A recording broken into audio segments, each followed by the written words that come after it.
वर्तमान समय पाणीपाग को नहीं एक बड़ अपडेट आसी तेज वर्तमान जहाँ सूचना मिली सक्रिय अवपात प्रभाव में राज्य में जारी रही वर्षा। राज्य में यही सब जिले में आज भी वर्षा हवा संभावना रही है।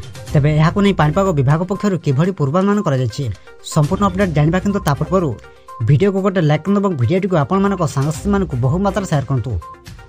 जदि आम चैनल आप प्रथम थर वीडियो देखते एवं ही चैनल को सब्सक्राइब कर पाखे बेल आइकन को प्रेस कर ऑल नोटिफिकेशन ऑन कर रखु जहाद्वारा आगक पाणीपाग संबंधी लेटेस्ट अपडेट आपण सर्वप्रथम आम चैनल माध्यम पाइपर। बंगोपसागर सक्रिय अवपात प्रभाव में राज्य में जारी रही वर्षा। कोहला पाग सांग को लगाण वर्षा लोकंकु नहीं नथिबा असुविधा पकाई।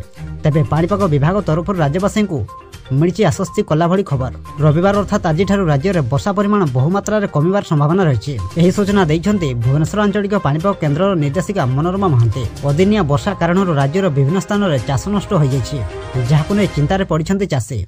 आज मध्य राज्यर किछि जिल्ला रे वर्षा होबार संभावना रही।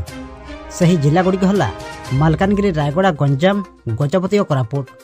यही सब स्थान में हालुकारु मध्यम धरणर वर्षा होबार संभावना रही। सेपटे आगामी 24 घंटा मध्य राज्य में कुहुड़ी पड़िबार संभावना रही। विशेषकर केन्दुझर, झारसुगुड़ा, कंधमाल, कलाहांडी, रायगड़ा और कोरापुट जिलार किछि स्थान में घन कुहुड़ी पड़िबार संभावना रही। सेथिपाई एही सब जिला गुड़िक येलो वार्निंग जारी करछि आंचलिक पाणीपाग विभाग।